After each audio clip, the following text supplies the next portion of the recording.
Salve Maria, meus caros. Meu nome é João. Eu me chamo Paulo. Estamos mais num podcast aqui da nossa paróquia, podcast Com Cristo Pode.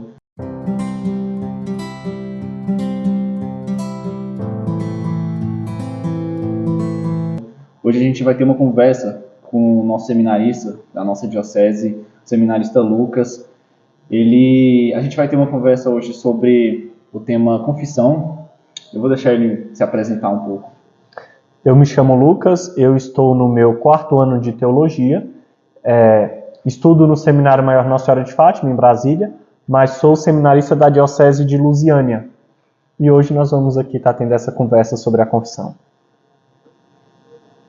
Lucas, para a gente primeiro dar uma introdução e entender o que primeiro é a confissão, né? De onde surgiu ela? Você poderia explicar para a gente de onde surgiu a confissão? Claro. Bom, a confissão, como todos os demais sacramentos, surge com a pessoa de Cristo. Cristo é quem funda os sacramentos. E no momento em que Cristo vira para os apóstolos e que ele dá as chaves da igreja a Pedro e que ele dá a Pedro o poder de perdoar pecados, aquele que perdoares será perdoado, aqueles pecados que retiverdes será retido, e dá as chaves da igreja a Pedro, onde ele está instituindo o sacramento da confissão. Então, todos os sacramentos, a nível geral, eles têm sua origem na pessoa de Cristo. É Cristo quem origina os sacramentos, né? E aí a gente vai ter isso também no momento em que Cristo, na sua vida terrena, Cristo havia perdoado pecados. Em sua vida terrena, em vários momentos tem isso, né? E tem até um momento na cura de um paralítico, em que ele primeiro diz, os seus pecados foram perdoados, e tem todo um burburinho ali, e o pessoal começa, quem é esse que se arroga o poder de perdoar pecados, tal? E Jesus diz, para que saibais que o Filho do Homem tem poder de perdoar pecados, eu vos digo, levanta e anda, né?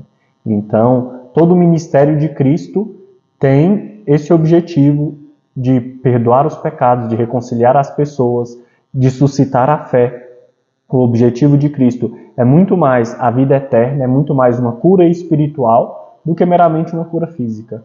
E a cura física é apenas uma demonstração daquilo que o Senhor tem poder e faz no nosso espírito e na nossa alma. Mas a confissão, ela, quando acontece, por exemplo, uma cura em alguém, está ligada com o perdão daquela pessoa, né? A cura pode ser acarretada por causa disso, porque aquela pessoa foi perdoada? Então, antigamente se tinha muito essa visão de que, antigamente no Antigo Testamento, né, se tinha muito a visão de que os males físicos eram consequências do pecado. De que todo sofrimento que aqui acontece é consequência do pecado. Mas a gente passa por todo um processo de evolução teológica. Então, ali na figura de Jó, nós começamos a ver um justo, uma pessoa que não tem pecados e que está sofrendo. A gente tem também a figura do profeta Jeremias, uma pessoa muito justa que estava ali exercendo seu profetismo, fazendo a vontade de Deus e que estava sofrendo. E aí nós começamos a perceber que o sofrimento físico nem sempre é a consequência do pecado. Então, assim, às vezes uma pessoa pode pecar e pode não ter um sofrimento físico nessa vida. Às vezes sim, às vezes ela pecou e ela sofre as consequências do seu pecado aqui. Sim, pode acontecer. Mas pode acontecer o contrário, pode acontecer da pessoa morrer sem ver as consequências dos seus pecados nessa terra. Mas na eternidade nós vemos sim a consequência do nosso pecado. Na eternidade nós sofremos sim a punição ou a recompensa pelo bem que fizemos, né? E aí por isso a confissão é importante, porque ela quer nos reconciliar e nos preparar para termos uma vida eterna, uma vida em Deus, uma vida com Deus. E aí ela vai apagar todos os nossos pecados. Veja, a confissão tem um poder fantástico, fabuloso, não é? Porque ali eu chego e eu me acuso. Eu não digo, eu sou inocente. Não, eu estou dizendo, eu sou culpado. Olha, eu fiz isso. Por minha culpa, minha tão grande culpa. É o tribunal inverso, né? É um tribunal inverso. É um tribunal onde a gente se acusa, não se condena, né? Porque a gente está buscando ali salvação, né? Mas é onde a gente se acusa e é perdoado e é absolvido. Sim, então eu confesso a minha culpa, digo, olha, eu sou culpado, eu realmente fiz isso. Isso quem fez fui eu. E aí por isso que nem é interessante na confissão, não é interessante não, eu não devo na confissão ficar buscando culpados. Ah não, padre, eu não queria, mas aí fulano chegou. Não, o culpado sou eu. Eu estou ali para como homem agora, como homem, cheguei a essa responsabilidade do meu ato. Eu fiz isso. Por minha culpa. Não preciso procurar a culpa de terceiros. Ah, foi a situação, foi o momento ali. Não, eu fiz, padre. É minha culpa mesmo. E é o tribunal onde eu sei que, admitindo a minha culpa, eu vou sair dali absorvido e perdoado. E veja, é um poder que Cristo dá aos seus apóstolos. Cristo dá esse poder à igreja. Tem até a ver um pouco com o que João Batista falou, né? Quando ele dá uma exortação para os fariseus, ele fala demonstrar frutos de arrependimento, né? Ou seja, que ele fala sua raça de víboras, mostrar os frutos de arrependimento de vocês, né? E é justamente isso, né? Você querer confessar um erro que você fez e que às vezes é muitas vezes vergonhoso, isso demonstra um fruto já de arrependimento e de querer mudar de vida. Sim. Existe uma coisa que pode até parecer meio psicologia barata, mas é a verdade. Aquilo que eu não tenho coragem de falar e de pronunciar é porque ainda me domina. Aquele pecado que eu digo assim, não, eu não tenho coragem de falar para o padre, é porque aquilo ainda me domina. E o fato de eu chegar e de eu poder falar daquilo com liberdade e dizer, padre, eu fiz isso. Isso mostra um certo domínio da minha pessoa sobre aquele ato. E tem um pouco a ver também com cura, né? O sacramento da reconciliação também é um sacramento de cura. Né? Porque ele, não sei se isso é algo que também é do próprio sacramento ou se é algo só que dá um bem-estar para as pessoas, mas é algo que serve para curá-las de algum vício, por exemplo, porque quando você não confessa aquele pecado seu, o demônio tem mais poder sobre ele, e aí quando você o confessa, você é curado mais. Sim, claro. É claro que a cura que o sacramento da confissão, que é também chamado de sacramento de cura, então está plenamente correta essa sua afirmação, sacramento de cura, é um dos sacramentos de cura, né? Ele é a unção dos enfermos. Só que a cura que ele promove é mais do que uma cura física, né? Porque eu posso me curar fisicamente e estar condenado ao pecado, estar condenado ao inferno. Condenado ao pecado não, condenado ao inferno mesmo. Eu posso estar condenado ao inferno. E a cura espiritual não. A cura espiritual, ainda que eu continue doente fisicamente, veja, uma pessoa doente foi lá, recebeu a unção, se confessou, ela pode continuar doente, mas ela foi curada espiritualmente, ela foi liberta espiritualmente. Às vezes, essa libertação espiritual, ela pode ser sentida de modo sensível, né? De modo que às vezes as pessoas falam, olha, eu senti um peso enorme, depois que eu me confessei, esse peso foi embora. É comum a gente sentir isso depois de uma boa confissão, a gente fala, nossa, parece que tirou aqui dos ombros aquele peso mesmo. Só que veja, isso não é a essência. Isso não é a essência da confissão. Eu não posso me confessar para sentir esse alívio. Não, esse bem-estar. Porque por vezes eu posso passar por uma aridez espiritual, eu posso passar por um período mais difícil na minha vida espiritual, onde eu não vou sentir esse alívio. E embora eu não sinta, aquilo está acontecendo. Foi válido mesmo assim. Porque Nosso Senhor utilizou desses elementos, às vezes sensíveis, da gente sentir essa libertação espiritual, justamente para nos convencer de que aquilo estava acontecendo no nosso espírito. Mas a partir do momento que eu fui convencido de que aquele perdão atingiu a minha alma, então eu não preciso mais daquele alívio, eu não preciso mais daquilo. Porque eu sei que o perdão aconteceu e me atingiu. Então eu não posso ficar preso ao sentimento. Então, um sacerdote que, mesmo não querendo perdoar o fiel, digamos assim, por alguma coisa, talvez um fiel até que ele conheça, né, e dependendo do pecado, o sacerdote não queira, mesmo ele dando a absolvição não querendo, é válido? Não entendi sua pergunta. Você pode formulá-la? Assim, ó, se a pessoa vai para a confissão e o sacerdote não vê naquela pessoa que ela realmente está arrependida, só que ele dá o perdão mesmo assim, foi válido? Então, por uma confissão ser válida, existem alguns requisitos, né? Então, a gente até estuda na catequese, 5 passos para uma boa confissão. Então, o primeiro passo é o arrependimento. A pessoa precisa estar arrependida do pecado. Por quê? Se eu não quero romper com aquela vida, a confissão não vai ser válida, entende? A confissão não vai ter seus frutos. A confissão não vai ter seus frutos. Porque eu não quero. Eu me fechei para a graça de Deus com o meu não querer. Não, eu acho que está tudo bem assim, eu quero continuar vivendo assim. Então, se é o caso, meu querido e minha querida, você que está me escutando, se é o seu caso, eu lhe digo, olha, busque ter uma contrição, busque ver a maldade do pecado, porque o pecado é mau. O pecado não é esse romantismo, essa coisa bonita que a televisão prega, que a Netflix prega, não é. O pecado te destrói a sua vida, destrói a sua família, destrói a sua relação com Deus. Enquanto você não for capaz de olhar para o pecado e ver que o pecado está destruindo a sua relação com Deus, que o pecado está te destruindo enquanto pessoa, você vai continuar preso nesse ninho, porque o pecado nos aprisiona, sabe? A vida de virtude não nos aprisiona, mas o pecado nos aprisiona. Então, é necessário, sim, olhar para o pecado e ver a maldade que existe nele. E ver que não é romântico, não é bonito. Não existe nada de bonito no pecado. Embora queiram nos falar que é bonito. Olha que coisa bonita, tal. O que tem? É o que o mundo prega. O que tem? Eles se amam. Feliz, né? Se te faz feliz. O que tem, né? O importante é ser feliz. Eu escuto isso muito. Mas a minha pergunta é, o pecado realmente traz felicidade? Porque uma coisa é uma alegria momentânea, sabe? Um entusiasmo, uma empolgação. Mas isso passa.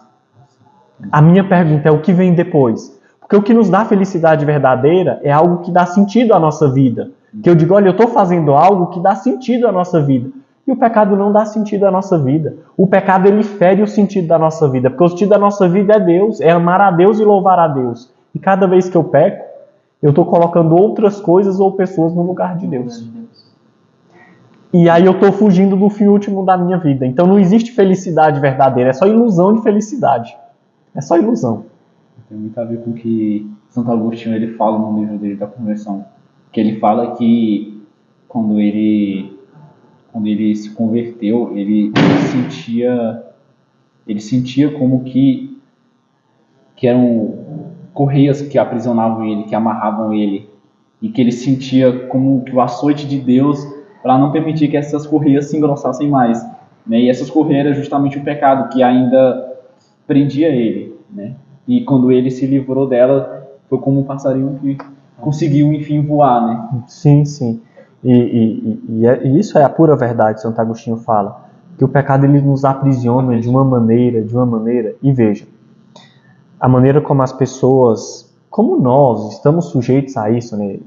E o pecado realmente nos pega de jeito ali, de uma maneira que se torna uma luta, realmente, a luta contra o pecado. E a pessoa vê o mal que o pecado está fazendo a ela, sabe? A pessoa vê, às vezes nós vemos as pessoas dizerem, olha, eu percebo, isso está me destruindo, isso está destruindo a minha família, mas eu não consigo, parece que é mais forte do que eu. E nesse momento a gente precisa realmente contar com a graça de Deus. A gente precisa contar com uma boa confissão, né? Chegar diante do Padre e abrir, escancarar o coração. Dizer, olha, eu sou miserável mesmo, olha, eu sou pecador mesmo. Abrir o seu coração diante de Deus. Porque ali, embora seja o padre que esteja na sua frente, né, o padre Simão, o padre Valbério, o padre Mateus, quem está te ouvindo em confissão é o próprio Cristo. Na pessoa do sacerdote é Cristo que age. Então você não está confessando para o padre Simão, para o padre Mateus. Você está confessando para Cristo. E ali é Cristo que está te ouvindo. Ali é Cristo que está te absorvendo. Veja, eu te absorvo de todos os teus pecados. É Cristo quem está dizendo isso. É Cristo quem está dizendo, vai e não peques mais. É Cristo quem está falando isso. E se eu começar a explicar um pouco sobre os 5 sentidos necessários para ter uma confissão? Sim, os 5 passos, né? Qual assim, como primeiro eu me confessar? Se eu for fazer uma primeira confissão, como eu devo fazer? Claro. Então, eu estava falando dos 5 passos para uma boa confissão, muito bem lembrado, João. Então, buscar sentar, fazer um bom exame de consciência, sabe? Sentar e fazer um bom exame de consciência. No meu exame de consciência, eu vou buscar ver o que eu fiz de errado. Olha, quais são os pecados? Eu posso pegar os 10 mandamentos, o catecismo tem um bom resumo dos 10 mandamentos, a Pasconda aqui também vai disponibilizar um bom exame de consciência, eles conversaram comigo e eu fiquei sabendo que eles vão disponibilizar um bom exame de consciência, vocês podem dar uma olhada no exame de consciência que eles vão disponibilizar, dar uma lida nos 10 mandamentos, e aí você vai vendo o que você fez de errado ao decorrer desse tempo, né? E vai buscando ver a maldade do pecado. Como eu disse, pecado não é bom, o pecado é mau. Lucas, mas de modo imediato me parece que é algo bom. Olha direito. Para e olha assim, analisa, que você vai ver que é mal. Então você olha a maldade que existe no pecado, a maneira como aquilo te perverte, a maneira como aquilo te afasta de Deus, dentro do exame de consciência. E assim vai buscando ter um arrependimento. Dentro desse arrependimento, você vai dizer, poxa vida, olha, isso que eu fiz não é legal, isso que eu fiz não está bem. Eu não vou mais fazer isso. Propósito de não mais pecar. É preciso fazer um propósito de não voltar à vida de pecado. Lucas, beleza.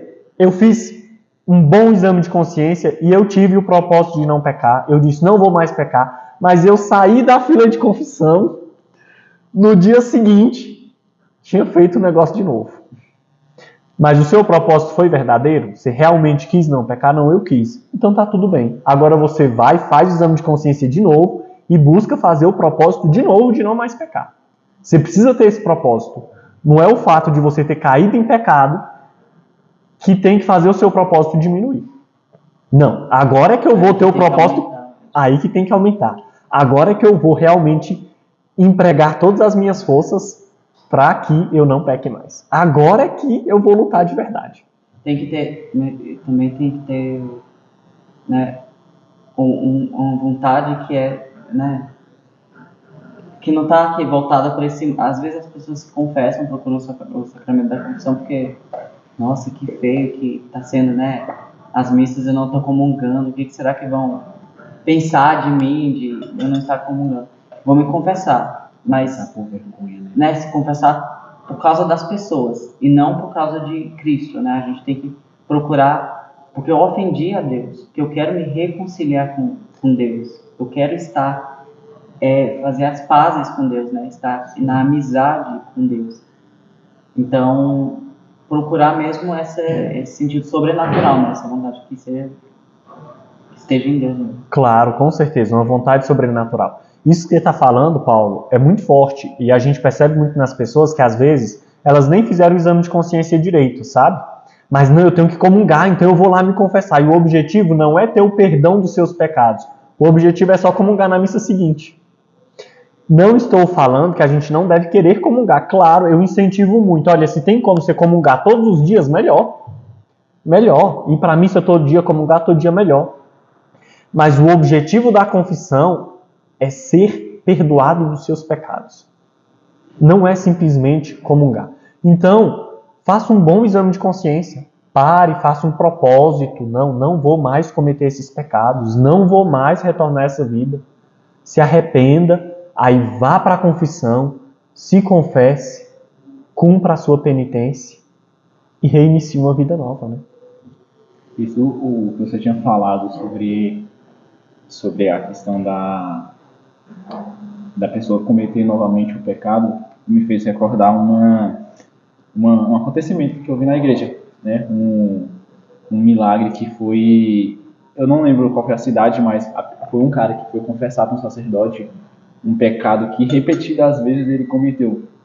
E o sacerdote não quis absolvê-lo do seu pecado, não quis perdoá-lo. E aí, naquele momento, a imagem que tinha de Cristo se curvou E ele ouviu uma voz dizendo assim, foi para isto que eu morri na cruz, né? Foi para este que pecou, né? Foi mais ou menos isso que ele disse, eu não lembro com todas as palavras exatamente, mas foi uma demonstração de que, tipo assim, independente, assim, é claro que a gente tem que buscar ao máximo não pecar novamente, mas se a gente pecou e houve esse arrependimento, se houve esse desejo de mudar de vida, de não querer mais praticar aquilo, sempre Cristo vai estar disposto a nos perdoar, porque não vai ser o padre, igual você falou, que vai estar lá, mas vai ser o próprio Cristo, e ele sempre está disposto a nos perdoar. Vai, não peques mais. Ele sempre vai estar disposto a dizer isso pra gente, né? E isso até inspira um pouco as nossas almas, pelo menos a minha inspira, de ver que eu sou um miserável que não merece a misericórdia de Deus, mas Deus é tão misericordioso que a misericórdia dele me constrange. Me constrange a querer não fazer mais aquilo. Porque ele está tão disposto a me perdoar sempre que eu não quero ofender um Senhor tão bom quanto esse. Que sempre está disposto a me perdoar. É claro que, enfim, existem determinadas situações em que o sacerdote pode negar a absolvição, né, enfim, sobretudo se não há um arrependimento verdadeiro. Claro que havendo arrependimento, sempre Nosso Senhor está disposto a perdoar-nos. Mas veja, a pessoa chega e fala, não, padre, eu quero me confessar, tal. Vou dar um exemplo. Eu quero me confessar aqui, porque eu estou tendo relações sexuais com a minha namorada. Beleza, meu filho, você está tendo relações sexuais com a sua namorada. Sim. Você está disposto a não ter mais relações sexuais? Eu não sei, não, eu vou tentar. Então, você está disposto a parar de ficar sozinho com a sua namorada, a estar em lugares mais públicos? Não, isso daí não, a gente tem que ter nossa intimidade. Percebe que a pessoa não tem disposição para se afastar daquilo que está levando ela ao pecado. Evitar a ocasião de pecado. Se a pessoa não tem disposição para evitar a ocasião de pecado, veja, é complicado. Porque não querer se afastar da ocasião de pecado é propriamente não querer se afastar do pecado. É não querer se afastar do pecado. E aí que tá a falta de propósito. Né? A falta de propósito. Esse que é o propósito. Eu sei, assim, né, que se eu for naquele lugar ali, naquela ocasião, aquilo vai me levar ao pecado. Muitas vezes a gente quer brincar mesmo, né? A gente quer, sei lá, achar que por nós mesmos nós conseguimos enfrentar aquilo ali, né?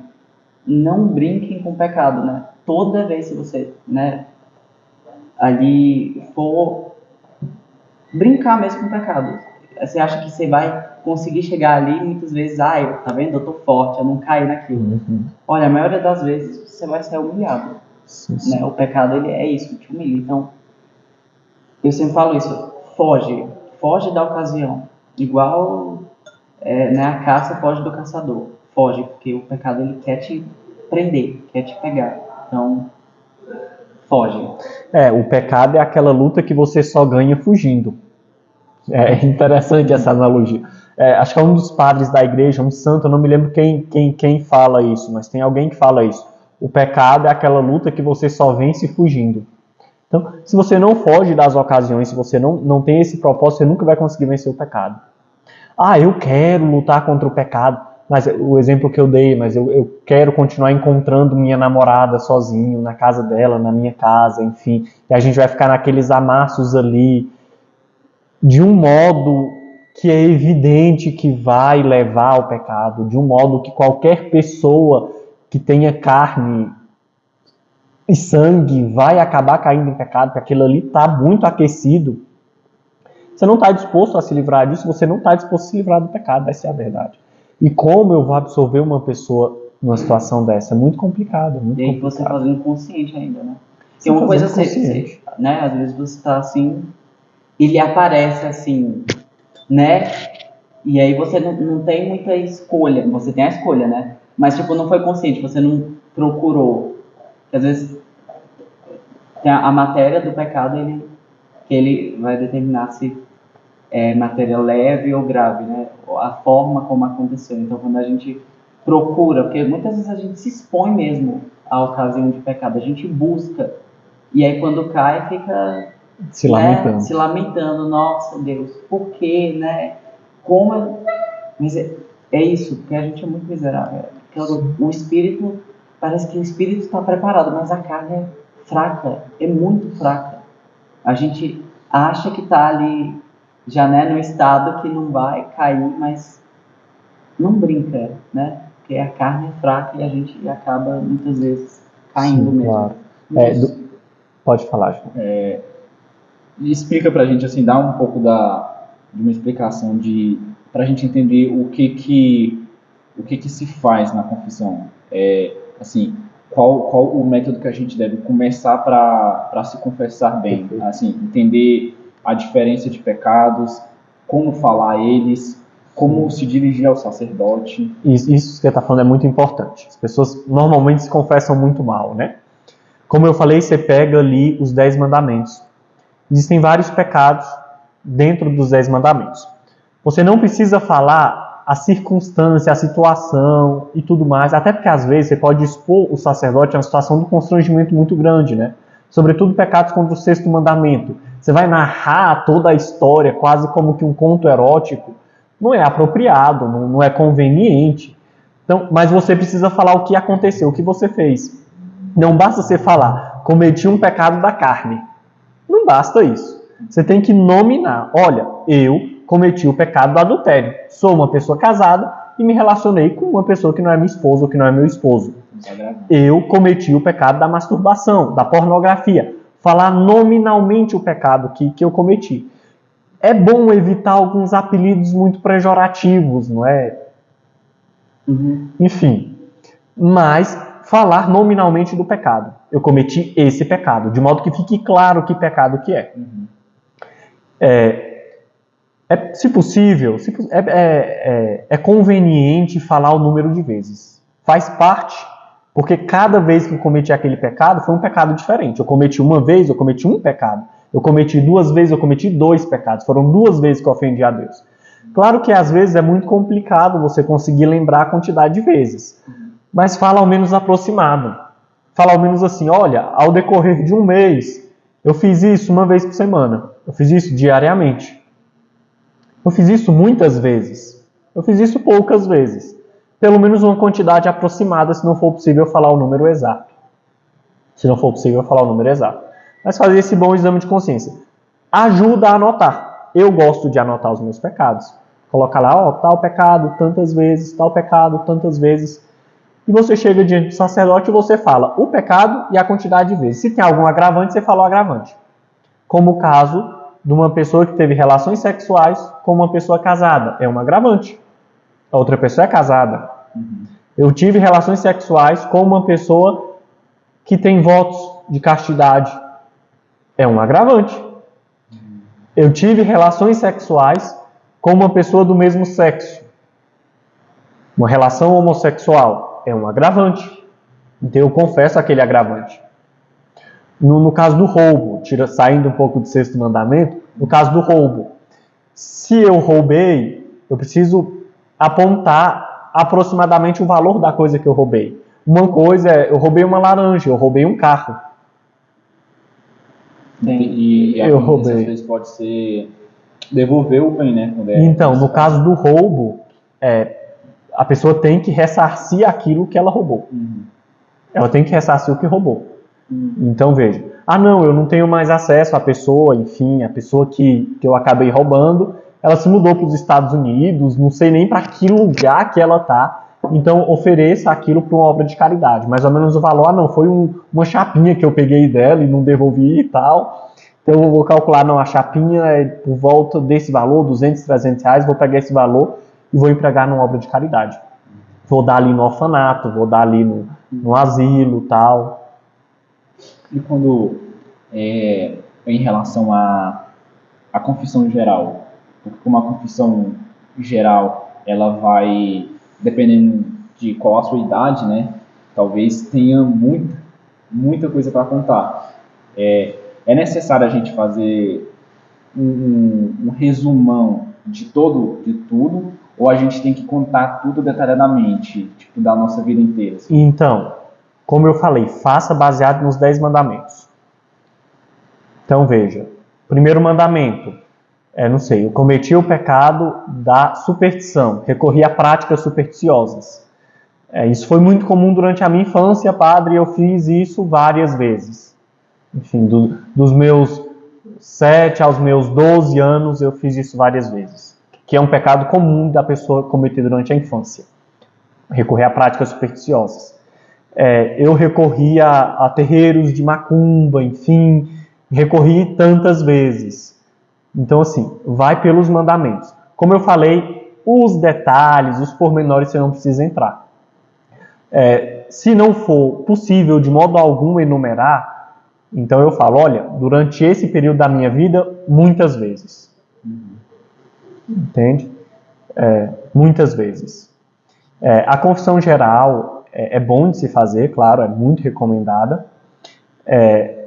mas é bom que seja muito bem feita, muito bem preparada. Se você prepara bem a sua confissão, ela não vai ficar tão grande, porque o que vai estar lá vai ser só o pecado e o número de vezes. Só o pecado e o número de vezes. Então, quando a confissão se delonga muito por parte do confessando, de quem está se confessando, é porque não foi muito bem preparada. Tem uma oração que a gente pode fazer para fazer o próprio exame de consciência, por exemplo, e para antes da confissão? Então, existe algumas orações sim. Se vocês procurarem os vários devocionários, vocês vão encontrar algumas orações, só que são orações devocionais, tal, você pode fazer. É muito útil também, quem quiser rezar o Salmo 50, é uma oração muito bonita, pode ajudar a pessoa a adquirir uma contrição, um espírito de arrependimento, assim, muito, muito bom. Então, assim, são coisas recomendáveis, muito bom que se faça, assim, tudo em espírito de oração. Eu faço uma oração, faço meu exame de consciência antes da confissão, mantenho ali aquele espírito de oração, reviso meu exame de consciência, confesso com o padre, recebo a absolvição. A confissão é o momento realmente de eu acusar os meus pecados.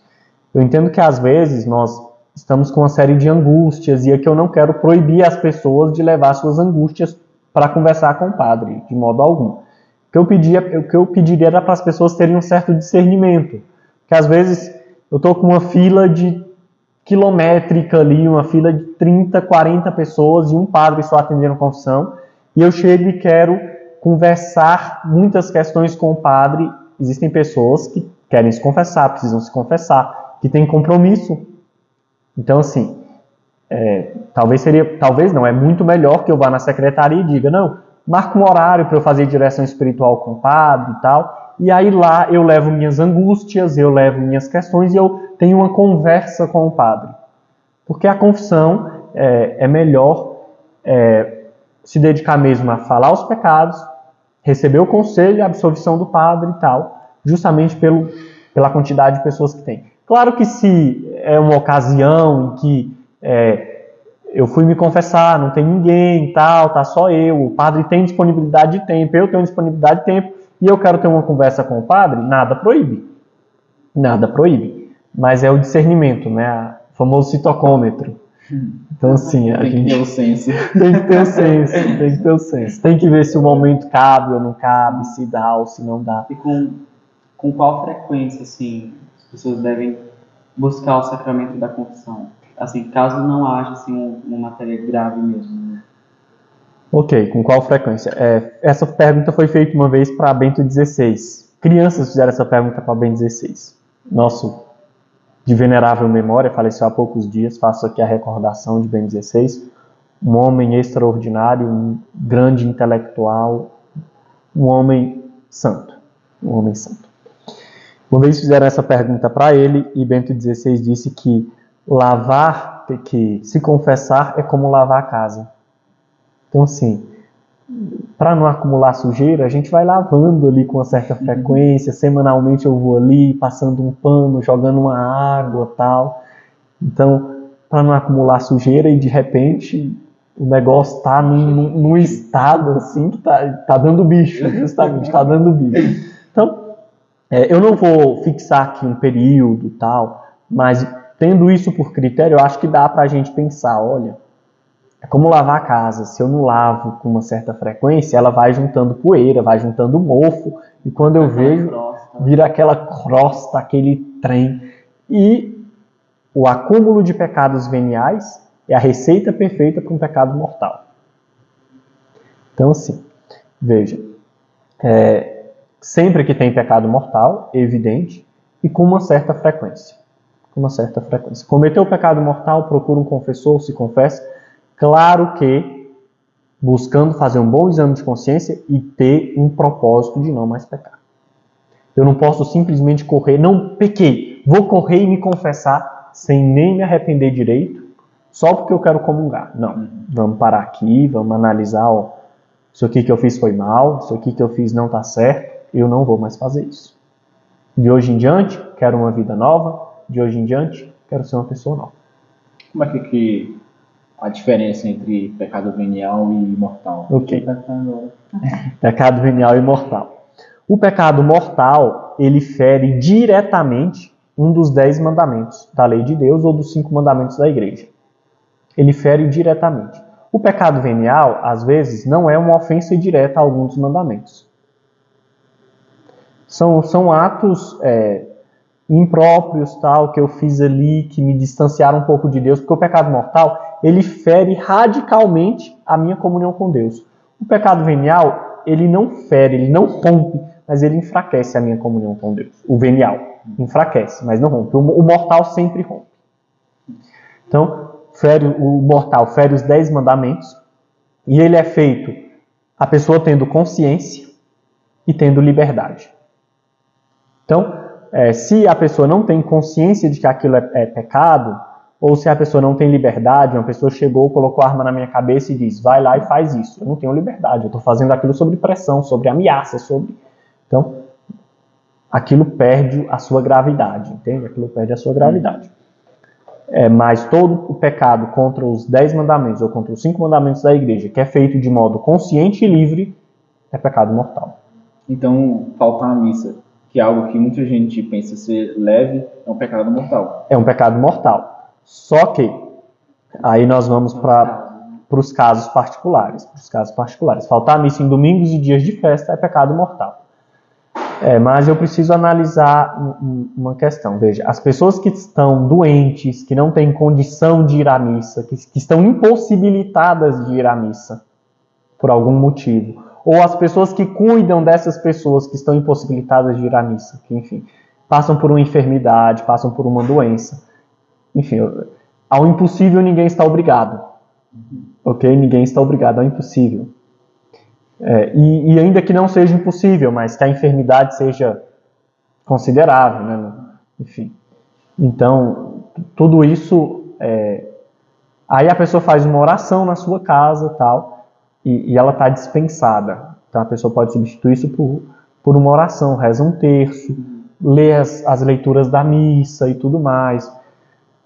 Se quiser, pode assistir à missa pelos meios de comunicação, pode assistir à missa, mas a missa pelos meios de comunicação, a missa pela internet, pela televisão, não substitui a presença na missa. Eu estou falando do caso das pessoas que não podem, por algum motivo, ir à missa, das pessoas que têm que cuidar de pessoas que não podem ir à missa. Então, veja, eu estou com minha mãe doente aqui, ela passa mal, não passa mal, ela está naquele vai e vem, na cadeira de roda, não tem como eu deixar minha mãe sozinha em casa. Veja, honrar pai e mãe. Que tipo de cristão você vai estar sendo? Que tipo de cristão você vai estar sendo se você deixar sua mãe lá, nesse estado em casa e ir para a missa? E quantas pessoas que trabalham no domingo? Então, elas têm que buscar conciliar o seu horário, né? Você tem que buscar conciliar o seu horário e tudo mais, ver se não consegue ir à missa de manhã cedinho ou vai à missa de noite. Em alguns casos, em alguns lugares, tem missa no sábado à noite. Às vezes eu consigo ir na missa ali no sábado à noite. Tem alguns de sábado é dominical, né? Isso, de sábado à noite, tudo mais. A missa no sábado, depois das vésperas do sábado, ela já cumpre o preceito do domingo. É claro que é bom você participar da missa no dia do domingo. Mas, enfim, existem pessoas que são policiais, trabalham sobre escala e tudo mais, e que às vezes é muito complicado estar ali participando da missa no domingo. Então, é muito útil ter essas missas no sábado, justamente para essas pessoas, né? Justamente para essas pessoas. E também a pessoa tem que tentar, na medida do possível, conciliar realmente seus horários, sabe? Porque guardar o domingo é algo importante. O domingo como um dia de oração, domingo como um dia de louvor a Deus. Claro que, enfim, aqui eu não estou querendo dizer para as pessoas saiam do seu serviço, deixem seus filhos sem comer, de forma nenhuma. De forma nenhuma, não estou falando isso. Estou falando que, olhando o seu horário ali, você consegue abrir um tempo na sua agenda. Não vamos também relativizar e dizer, não é importante ir para a missa. Quando a pessoa se batizou faz pouco tempo, após o batismo ela é obrigada a se confessar ou o batismo já é suficiente para perdão? Então, o batismo apaga todos os nossos pecados cometidos antes do batismo, é evidente, né? Então, todos os pecados cometidos antes do batismo foram perdoados pelo batismo. Então, ela vai confessar depois do batismo aquilo que ela cometeu posterior ao batismo. Entende? Os pecados que ela for cometendo depois de ser batizada, ela vai e confessa.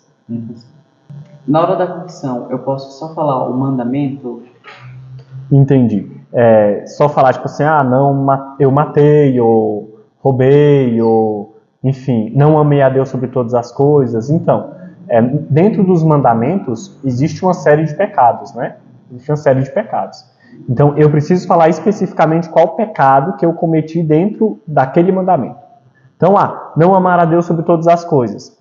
Como eu já havia comentado antes, tem o pecado da superstição, tem o pecado de frequentar cultos de outras religiões, tem o pecado da feitiçaria, tem vários pecados ali dentro. Então, eu preciso falar qual desses pecados eu cometi, a idolatria.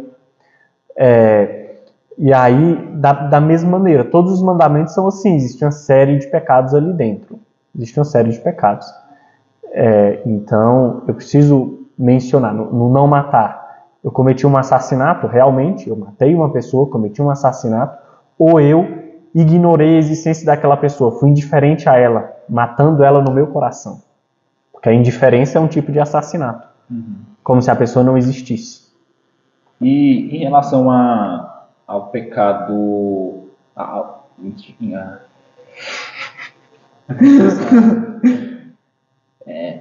silêncio.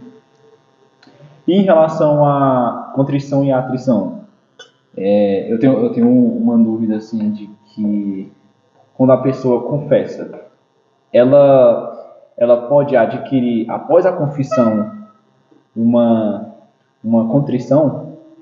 Explica primeiro melhor o que é a contrição. Sim. Eu vou começar explicando o que é atrição e contrição. Então, a contrição é quando eu me arrependo do pecado porque eu percebo a maldade do pecado. Eu olho para o pecado e vejo que é algo asqueroso, que me faz mal, que rompe a minha relação com Deus. E enxergando isso, eu me arrependo do pecado. E aí, quando a contrição é perfeita, eu adquiro quase que uma repulsa pelo pecado. Eu vejo, meu Deus, como eu fui capaz de fazer isso? A atrição, eu me arrependo do pecado, mas pelas consequências do pecado. Sei lá, eu me arrependo do pecado por medo do inferno. E eu fiz isso, menino, eu vou queimar no mármore do inferno. Credo em cruz, Deus me livre do inferno. Isso é uma atrição. Para a confissão, a atrição, embora não seja o mais perfeito, a atrição já é o suficiente.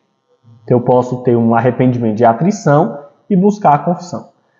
E depois ir atrás de uma contrição. Claro, eu posso adquirir uma contrição depois de já ter confessado. E a contrição vai me ajudar a me livrar do pecado. Porque às vezes eu me confesso, mas como eu não adquiri ainda uma contrição, eu ainda estou preso ao pecado, eu ainda guardo afeto pelo pecado. Eu ainda digo, não, eu não peco, eu não faço isso porque não pode. Mas se pudesse... Você ainda sente a sua alma inclinada para aquilo. Ainda se sente inclinado para aquilo.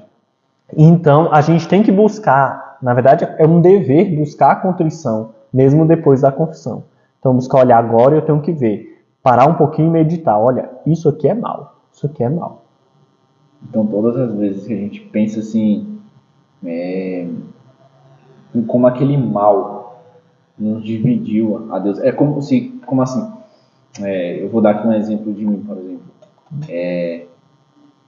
Algo que eu sei que eu fiz de errado e aquilo me faz me sentir vazio do próprio Deus e me faz me sentir distante dele. E eu me odeio por ter feito aquilo, porque isso eu estou me sentindo distante de Deus. Isso já é uma contribuição? Então, depende um pouco, entende? Porque eu odiar o fato de estar distante de Deus, eu estou odiando a consequência do pecado, entende? Ainda é uma atrição. A contrição é quando eu olho para o pecado objetivamente, aquele pecado. Não sei, fala um pecado objetivo aí.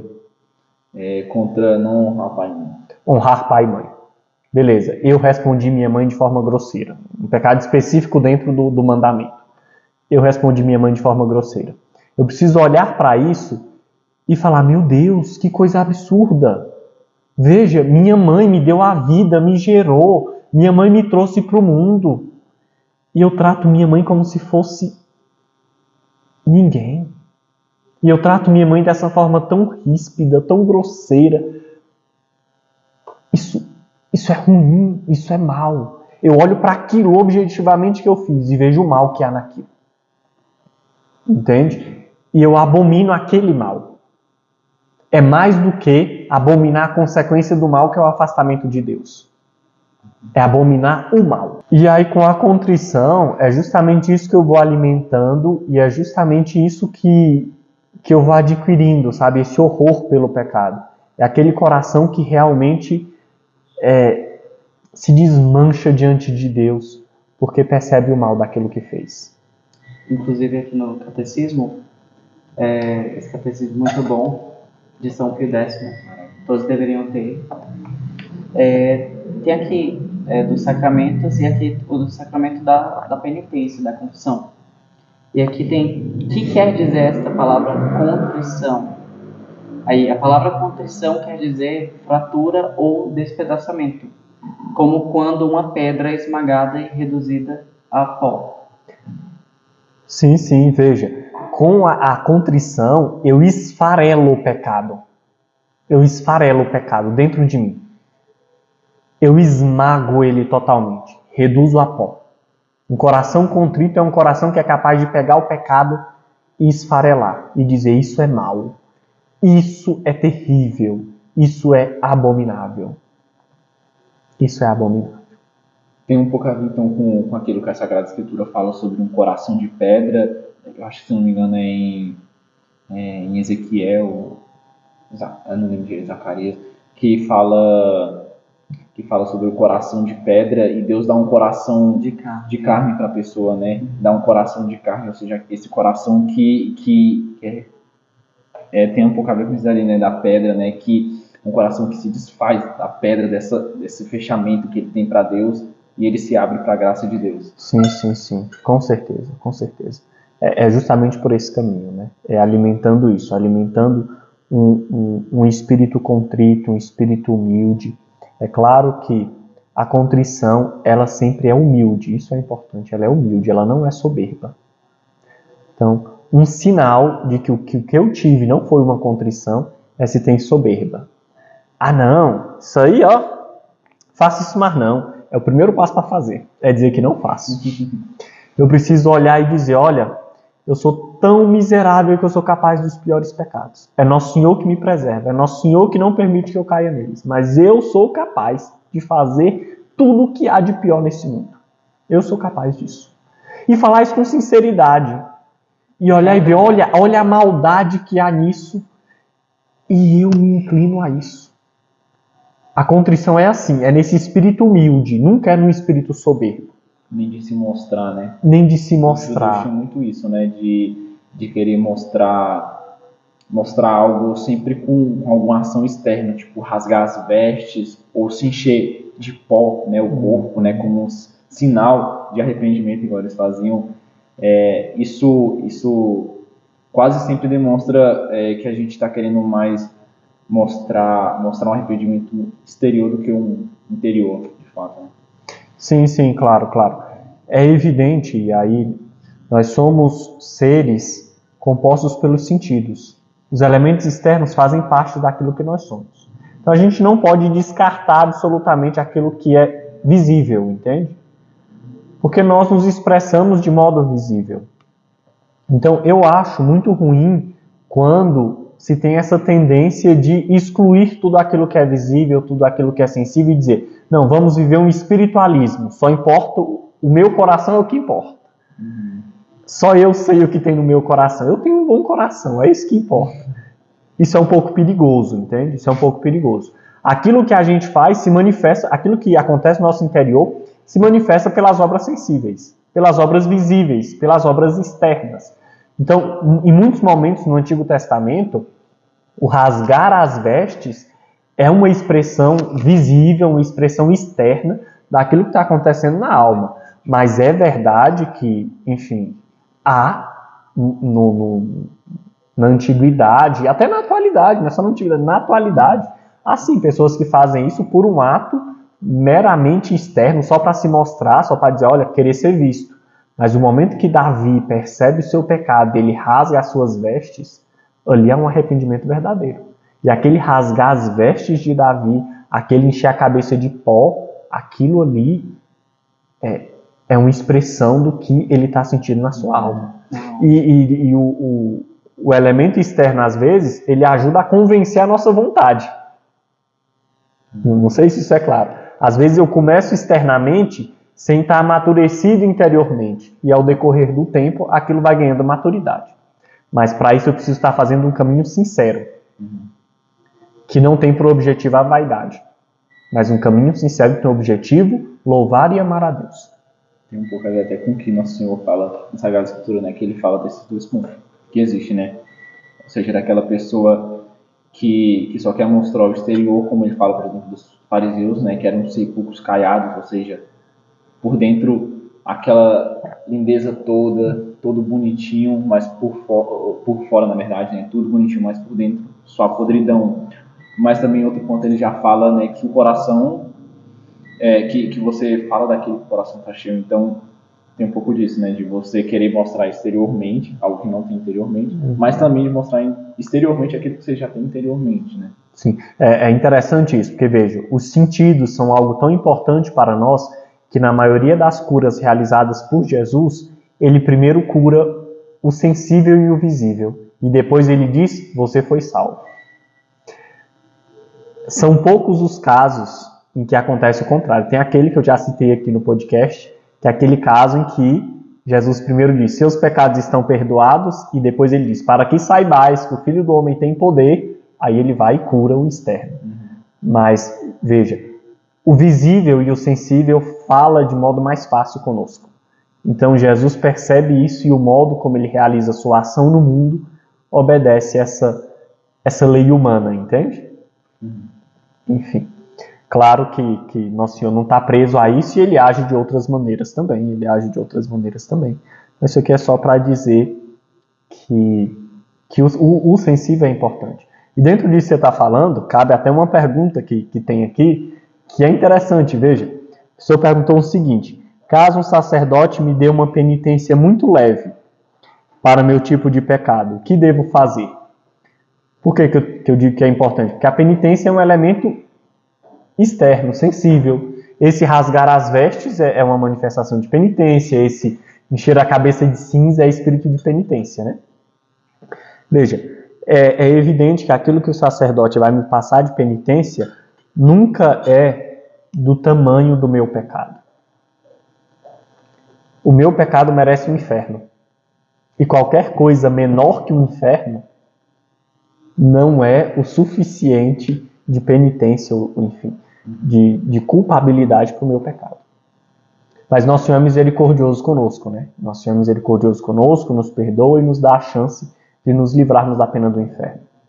Então, o que acontece? A penitência que o sacerdote vai nos dar sempre vai ser menor do que a que nós devemos. E cabe a nós sim, buscarmos práticas de penitência que ajudem a nos reconciliar com Deus. A penitência é importante, a penitência é importantíssima para isso. Porque a penitência são os elementos que vão ali direcionando a minha vontade para o bem. Se eu sou uma pessoa que dá a minha carne tudo que ela quer, se eu sou uma pessoa que come o tanto que eu quero, que dorme o tanto que quer, que faz tudo o que quer, na hora da luta contra o pecado, eu vou dar a minha vontade àquilo que ela quer.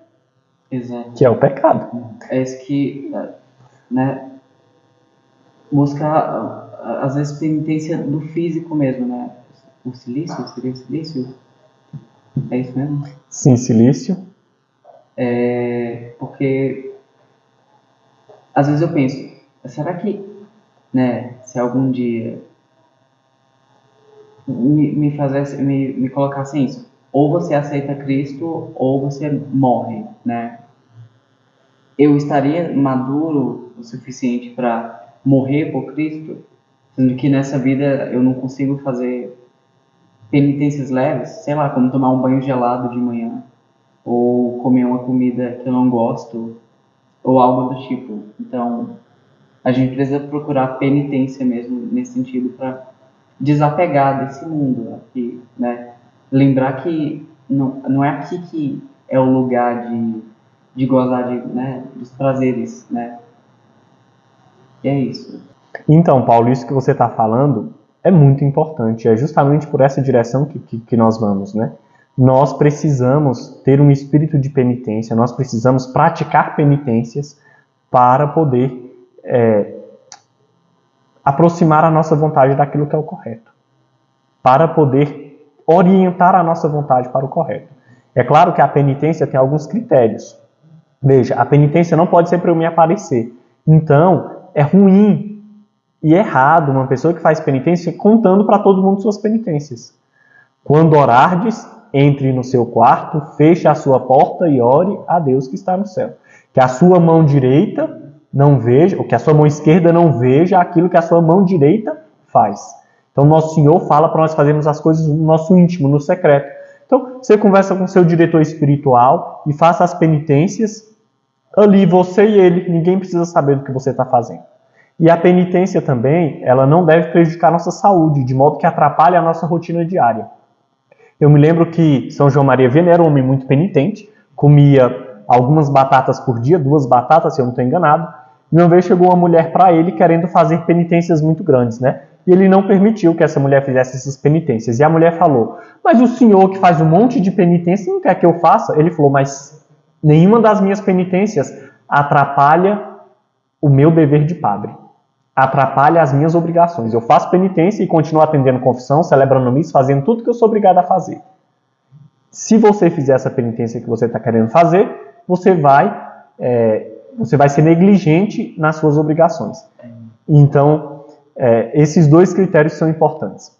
A penitência não pode atrapalhar a nossa vida, no sentido da nossa missão, e não pode ser no espírito de vaidade.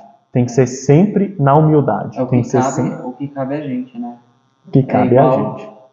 Sei lá, não adianta você dono de casa e tá indo para missa, deixando sua casa com esposo e filhos, negligenciando, né? Seus filhos doentes, seu esposo, né?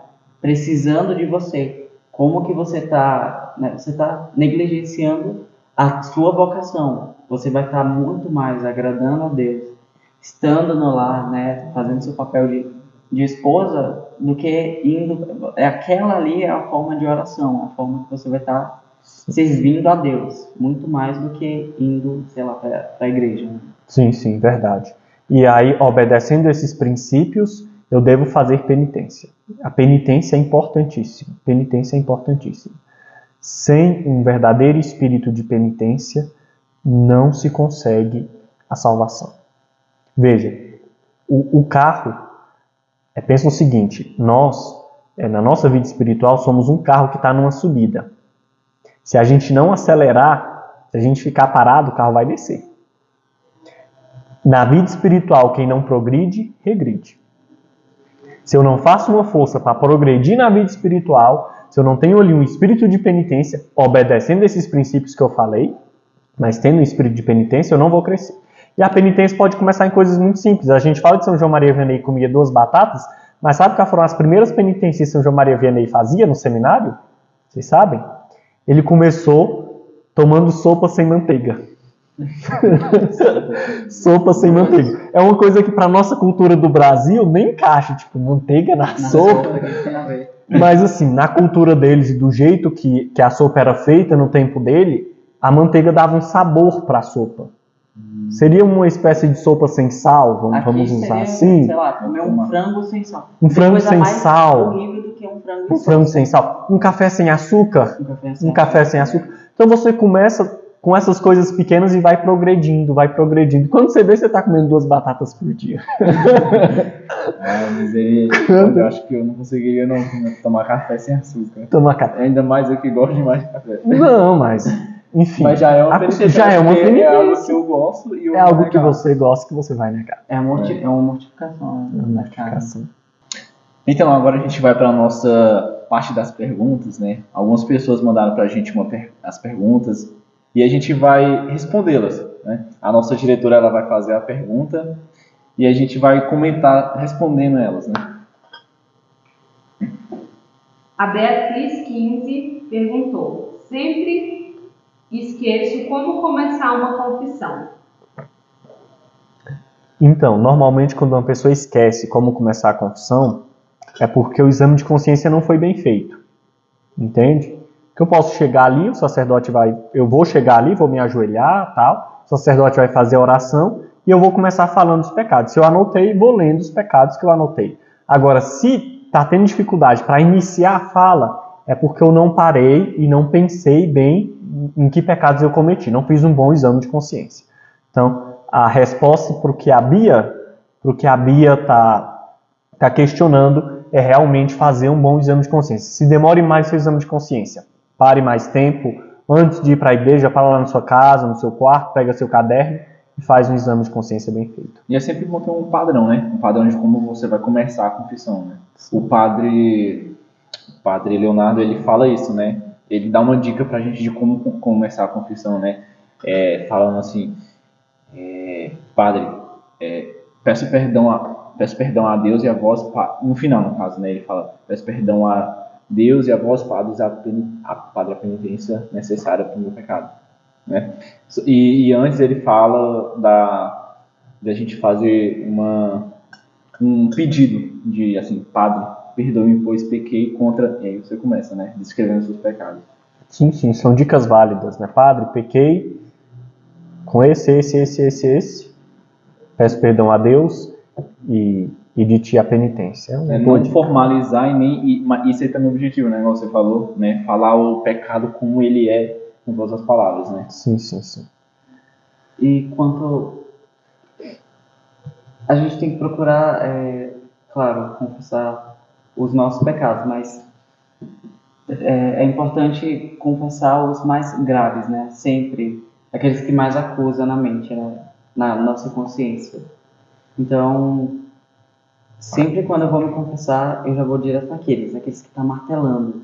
Aqueles que, né, tá, sei lá, perturbando o meu sono, né? Muitas vezes, meu Deus do céu, eu já sonhei assim, indo me confessar, porque é tão assim, a consciência acusa tanto, que aquilo ali já começa a virar uma coisa, eu falo, meu Deus, eu preciso me confessar, eu preciso do sacramento, eu preciso, né, voltar a minha amizade com Deus. Sim, isso que o Paulo está falando é importante, né? Porque aí, quando eu começo falando dos pecados que para mim são mais vergonhosos, que para mim são mais difíceis, os outros vão sair com mais naturalidade. Se eu já falei os outros agora é fichinha, né? Então, ajuda realmente. Então, primeiro eu começo com aquele que me pesa mais, aquele que realmente eu tenho mais vergonha, e aí eu vou falando dos outros ao decorrer do tempo. É uma boa dica. Às vezes, eu faço isso também. A Adriane perguntou: eu não tenho a crisma, eu posso me confessar? Então, para confessar, o sacramento necessário é o batismo, né? E aí, enfim, você entra na iniciação à vida cristã, entra no processo catequético e tal, e as pessoas recebem a confissão normalmente um pouco antes da primeira comunhão e tudo mais. Então, não é necessária a crisma, o único sacramento necessário para a confissão é o sacramento do batismo. Então, você pode se confessar, não só pode, como deve se confessar. Não é crismada, não tem problema. Se confesse. Próxima pergunta. A Edilene perguntou: qual dia e horário das confissões? Sim, essa pergunta a gente teve muito, ela foi uma pergunta recorde aqui que a gente recebeu. Os dias que a gente tem aqui na nossa comunidade, na nossa paróquia, as confissões, é durante a semana. Nos finais de semana, geralmente não tem. Vai muito do que de alguma coisa que está sendo celebrada, tipo uma solenidade, por exemplo. Mas durante a semana, as confissões é sempre 1 hora antes da missa. Terça-feira, tem na Nossa Senhora do Rosário, a missa começa às 7 horas. Então, 6 horas começa a confissão. Quarta-feira, Nossa Senhora Aparecida. A missa começa às 7h30, então 6h30, confissão começa. Na quinta-feira é na Nossa Senhora da Assunção. Na Nossa Senhora da Assunção a missa começa também às 7 horas, então 6 horas as confissões. E aqui na São Pedro, que é a nossa paróquia, a missa é 7h30, então 6h30 começa as confissões. Sábado e domingo, como eu falei, final de semana, geralmente não tem. É muito difícil, mas se você sentir a necessidade, né, é claro que o nosso padre nunca vai negar ouvir uma confissão. Então, você procura a secretaria paroquial, vê os horários de atendimento e peça para o padre fazer uma confissão, atender a confissão sua, na verdade, atender a sua confissão. Próxima pergunta. Danda Cavalcante tem um filho de 15 anos. Ele ainda não fez nem a primeira comunhão e nem a Eucaristia. Como faz? Ele não fez primeira comunhão e nem a Eucaristia, que é a mesma coisa, né? Então, coloque seu filho dentro do processo da iniciação à vida cristã. Coloque ele na catequese e tal, para ele adentrar no processo. E aí, dentro do processo, ele vai ser orientado, os passos que vão ser tomados. Procure a secretaria paroquial, converse com a irmã, que está ali sempre disponível para os atendimentos, e aí vocês conseguem resolver essa questão. Próxima pergunta. Iracema, pode fazer a Eucaristia primeiro e depois a Crisma? Então, no Oriente é o contrário, né? Se recebe primeiro a Crisma e depois a primeira comunhão, em vários lugares é assim. Mas aqui no Brasil, o normal a se acontecer hoje é receber primeiro a primeira Eucaristia e depois recebe a Crisma. Então, da mesma maneira, procure a secretaria paroquial, a catequese, e aí nós vamos estar acompanhando o caso dele. Próxima pergunta. A mesma pessoa perguntou: com quantos anos pode fazer a Eucaristia? Então, isso daí é uma questão que você precisa ver. Se é um paroquiano nosso, mais uma vez entre em contato e veja tal. Pelo direito canônico, a idade da razão. A idade da razão é quando a criança já consegue distinguir as coisas tal. Comumente a gente fala que é aos 7 anos, né? Mas não é uma coisa fechada, não é uma coisa... Em cada paróquia vai ter um pouco a sua dinâmica, o seu hábito. Aqui, se eu não estou enganado, as pessoas costumam receber a primeira Eucaristia com 10 anos, é isso? 10 anos. Por volta dos 10, 11 anos. Então, da mesma maneira, procure a catequese, que tudo isso vai ser sanado. Um pecado confessado sem arrependimento é válido? Acho que essa pergunta a gente respondeu, não é? Que não. É preciso adquirir o arrependimento, ainda que seja uma atrição. Que pode não ser uma contrição, se arrepender e tal, porque eu percebi a maldade do pecado, mas o simples arrependimento pelo medo do inferno, ou porque eu percebi que aquilo me distancia de Deus, já é o suficiente para confessar. Então, queridos paroquianos, terminamos mais um podcast. Agradecemos a audiência de todos. Se possível, deixe o seu like nesse vídeo, né? Ajuda a gente na divulgação para que esse conteúdo excelente que o nosso seminarista veio aqui nos ensinar possa chegar a mais pessoas, porque realmente a gente precisa mais conhecer dos nossos sacramentos, né? Nós agradecemos a presença do Lucas. Obrigado por fazer parte desse vídeo com a gente, por nos instruir, nos ensinar mais sobre a doutrina da igreja e tudo aquilo que é do sacramento, né? Eu que agradeço. E se você tiver mais alguma dúvida, você pode deixar aí embaixo nos comentários que a gente vai respondê-las com toda certeza. Pode deixar aí embaixo. E é isso. Muito obrigado pela audiência mais uma vez. E até o próximo vídeo do podcast Com Cristo Pode.